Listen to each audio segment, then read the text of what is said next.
네, 지금 성경 특강, 구약 성경 특강 41강째 들어가고 있습니다. 아브라함이 이삭을 불살라 바쳐라.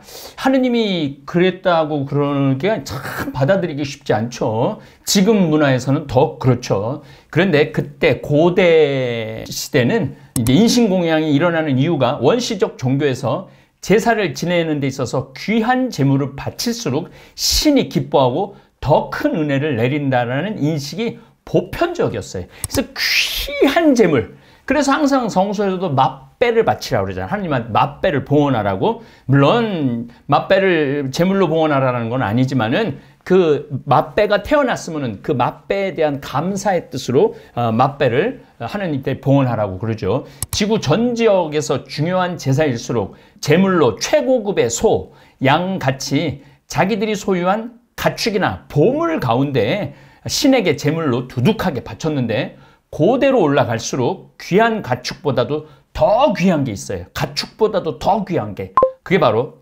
사람이에요. 인간이에요. 인간을 제물로 바치면 더 큰 은총을 받을 거라고 믿었던 거죠, 이들이. 다만 자신들의 국가 내에서 인신공양 되는 거를 뭐 자원하는 경우도 있어요. 내가 스스로 인신공양이 되겠다고 또 강요할 수 있는 사람의 수에는 한계가 있어요.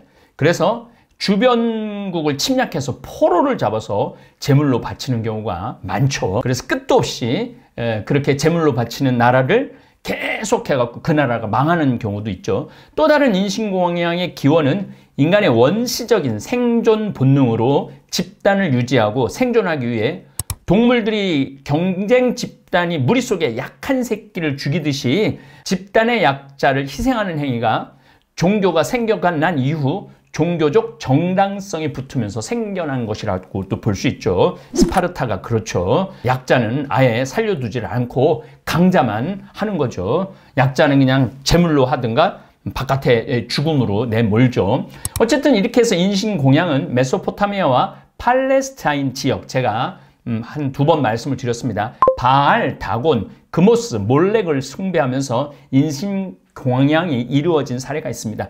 몰렉은 페니키아인들이 믿는 신이에요.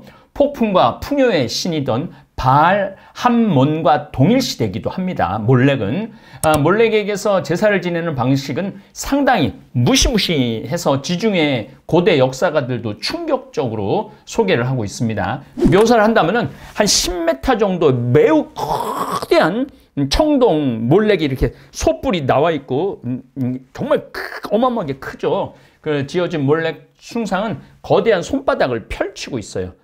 그 몸 한가운데는 또 이 손바닥을 펼치고 있는데 이 아래는 거대한 청동 아궁이가 있어요. 그래서 아궁이를 떼우면은 이 손바닥 데워진 어마어마한 신상 위에 맏아들들을 위에다가 올려놓습니다. 처음 태어난 아들을 올려놓는 거죠. 그리고 또 때로는 이제 제가 지난주에 신창, 신녀, 신의 창남, 신의 창녀 하고 같이 잠을 자면은 이 창녀, 창남이 모르는 사람하고 이제 잠을 잔 거 아니에요. 그래갖고 애가 생기면은 창녀들 같은 경우 누구인지도 모르잖아요. 이걸 그냥 제물로 바치는 경우가 있어요. 태어나자마자. 이런 아주 우리들은 생각하지도 못할 이런 인신공양 예식이 있었습니다. 이때 아기 타 죽으면서 굴러떨어져 아궁이로 들어가는 거죠. 아기의 비명과 부모의 울부짖는 소리를 지우기 위해서 엄청나게 크게 북을 두드렸다고 그래요. 그래서 그 비명 소리가 안 나오고 북소리로 그걸 묻어버리는 거죠. 이러한 페니키아인들의 풍습은 그들이 세운 지중해 전역 도시들에서도 존속이 되고 카르타고 시민들은 전투에 대패하니까 귀족에게 300명을 몰렉에게 제물로 바치기도 합니다. 이게 이제 이해할 수 없는 거죠. 그런데 예수님이 오셔서 사람의 생명이 얼마나 귀중한지 어느 누구도 제물로 바칠 수 없도록 당신 스스로가 제물이 되시고 더 이상 이 제물, 이 희생제사는 나로서 끝이다. 이제 더 이상 너희들은 희생제사 생명을 바칠 필요도 없고 소를 바칠 필요도 없다. 피를 흘릴 필요도 없다. 내가 다 흘린 거다. 나로서 끝난 것이다. 나로서 구원 완성된 것이다. 그러니까 너희들이 필요한 것은 회개다. 회개와 보속의 생활, 지금 사순시기를 보내니까 옛날에는 이렇게 이해하지도 못한, 그러니까 옛날에는 이 인간 질서, 생명의 질서를 잘 몰랐던 거죠. 페니카인들의 이러한 풍습은 고대 로마인들이 3차 포에니 전쟁 이후 카르타고 멸망을 정당화하기 위해 언급하는 소재이기도 합니다. 그런 인간들은 망해도 싸다 이거죠.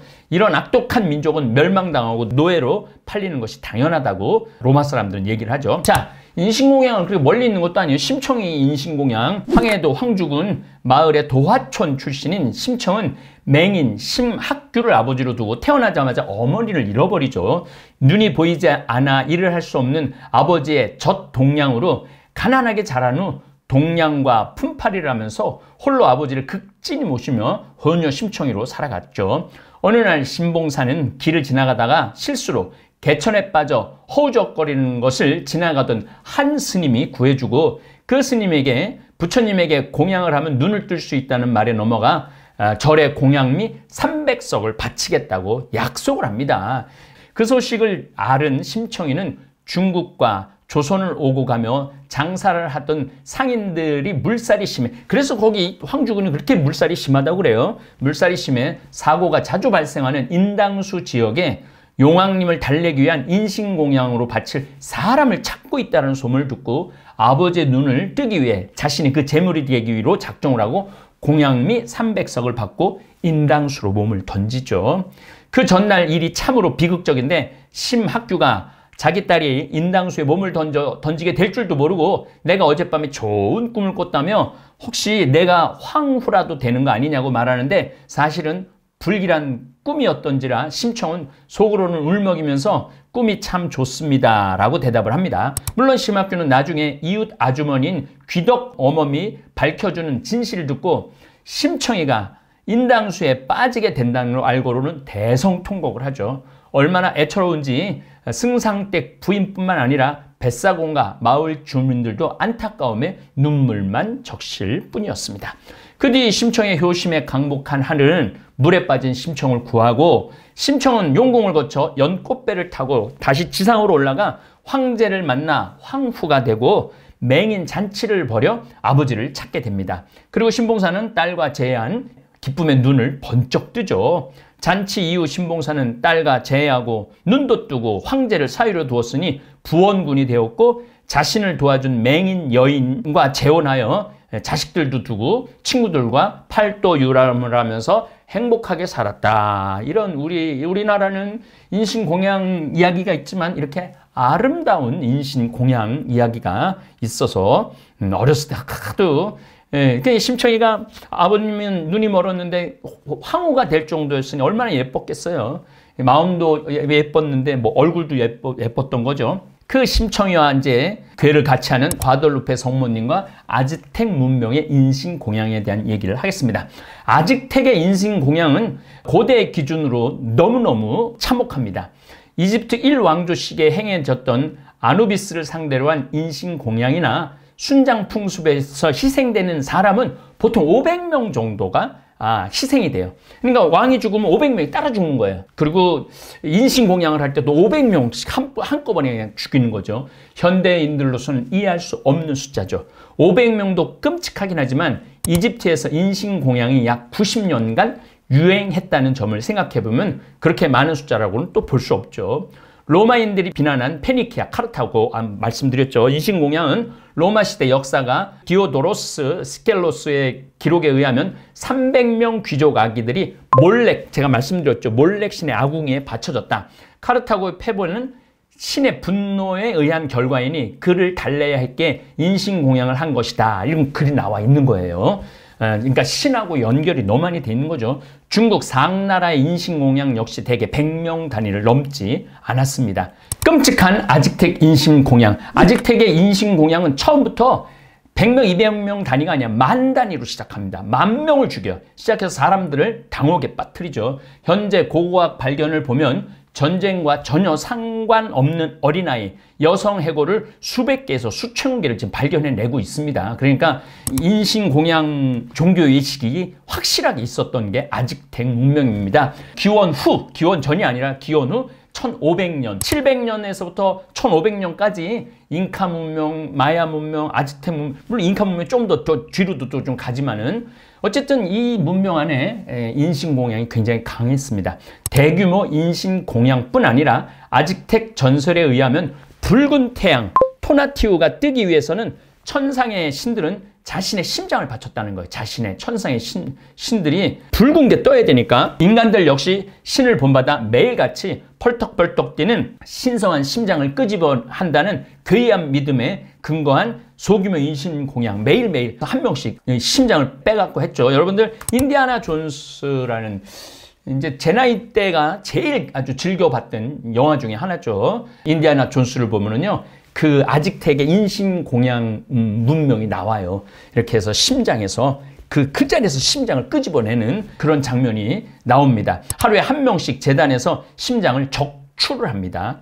희생제물로 선택된 이들에게 술을 먹여요. 그거 자기 심장이 살아있는 채로 빠져야지 그게 제물이 된다고 그러는데 죽여서 빼면은 좀 덜한데 두 눈 벌겋게 뜨고 내 심장이 빠져나가는 거니까 그러니까 희생제물로 선택된 이들에게 술을 먹이거나 마약을 잔뜩 취하게 해서 고통을 덜어주는 풍습도 있었습니다.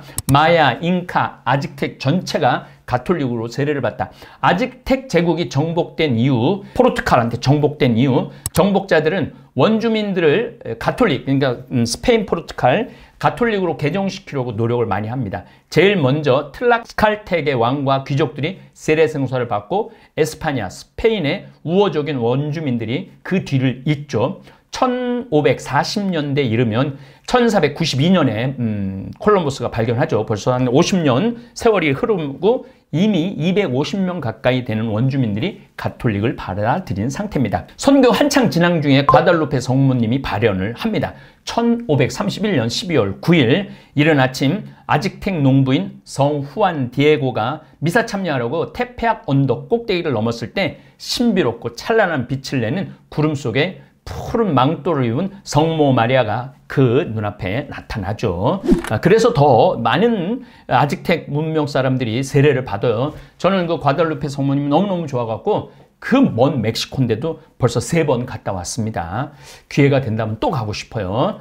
그 갈 때마다 그 성모님의 모습, 성모님의 사랑, 정말 성모님이 예수님 떠나시고 난 다음에 처음으로 성모님이 발현하는 게 1531년이에요. 그냥 1500년 동안 예수님을 졸른 거지. 저 불쌍한 인간들 내가 좀 내려가게 해줘라.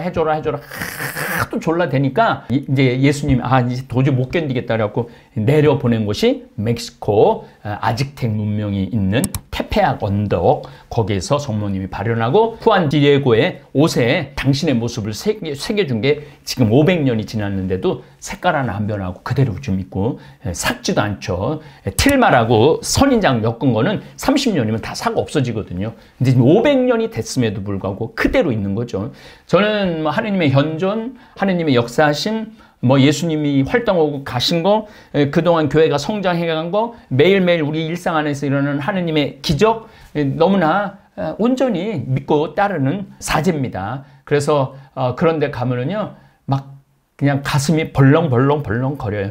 그런 하느님의 내가 사제가 될 수 있다는 게 너무나 영광스럽죠. 거기서 미사를 할 때 더 영광스러워요. 스페인 선교사들은 또한 인신공양으로서 태양이 뜨도록 유지한다는 원주민들의 신앙관을 알고 예수 그리스도께서 여러분을 위해 매일매일 피를 흘리시고 여러분들이 매일매일 그분의 살과 피를 먹으니 태양이 멈출 일은 없을 것이라고 호언장담했고 실제로 인신공양을 하지 않고도 태양이 뜨는 것을 본 원주민들은 자연스럽게 가톨릭으로 개종을 하게 되죠. 모리아 산과 골고타 언덕, 이삭에게 볼 수 있는 예수 그리스도의 모습은 정말로 더 깊이 느낄 수 있어요. 우리가 예수 그리스도와 이삭은 모두 사랑받는 귀중한 외아들이었습니다. 그러나 아버지에 의해 죽음을 명령을 받습니다.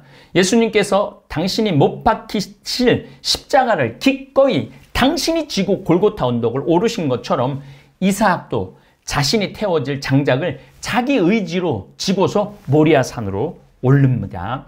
랍비들의 창세기 해석인 창세기 랍바도 이삭이 마치 십자가를 지는 사람처럼 장작을 졌다고 해석을 합니다. 또한 십자가에 묶여 돌아가신 예수님께서 부활해서 다시 세상에 나타나신 것과 비슷하게 이삭도 제단에 묶여 거의 죽었다가 다시 살아서 모리아산으로 내려오고 유대인의 조상이 된 거죠. 알렉산드리아의 치릴로 성인은 칼은 이삭을 찌르지 않았다. 칼이 찌른 것은 어린 양이시다. 그리스도이시다. 라며 예수 그리스도와 이삭의 차이점을 명확히 합니다. 자, 다시 말씀드립니다. 모리아산은 지금 예수님이 십자가의 길을 갔던 그 예루살렘 성전 안에, 그게 모리아산입니다. 이삭이 처음으로 아브라함이 하느님께 자기 아들을 제사를 바쳤기 때문에 그 모리아산이 유대인에게 너무나 중요한 거예요. 우리 그리스도교회는 예수님이 모리아산에서 십자가의 희생을 치루었기 때문에 우리에게도 너무너무 중요한 거예요. 그런데 또 이슬람은 또 거기서 마호메트가 승천해 다시 내려왔죠. 승천하고 내려왔던 장소이기 때문에 그들에게도 중요한 장소죠. 그러나 여러분들, 제가 지난 시간에도 말씀드렸지만은 이미 하느님 장소 떠난 지 오래되셨어요. 예수님은 이미 하늘에 올라서 온 인류의 구세주에 굳이 그 장소를 가지고 전쟁을 하고 네 땅이냐 내 땅이냐 우리 여기다 제3성전을 짓자 말자 그럴 필요가 하나도 없어요.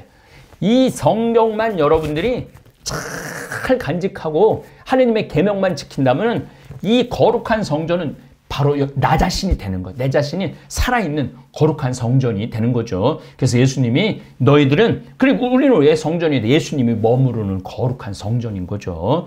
그래서 내가 조금 더 내 영이 맑아지고 내 영이 넓어지고 깨끗해지고 거룩해질 수 있도록 회개하고 노력하고 반성해야 되는 것이 우리 신앙인의 모습인 것입니다. 이제 다음 시간에는 그 유명한 사라가 드디어 인류 처음으로 땅을 얻어요. 막펠라 동굴이라는 땅을 얻어요. 그 얘기 하도록 하겠습니다. 예, 감사합니다. 너무나도 고소해 참을 수가 없을걸. 건강히 책임져줘 생태만 전국장.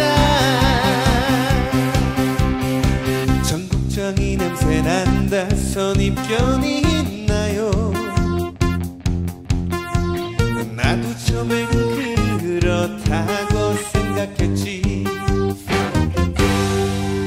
전국장 가루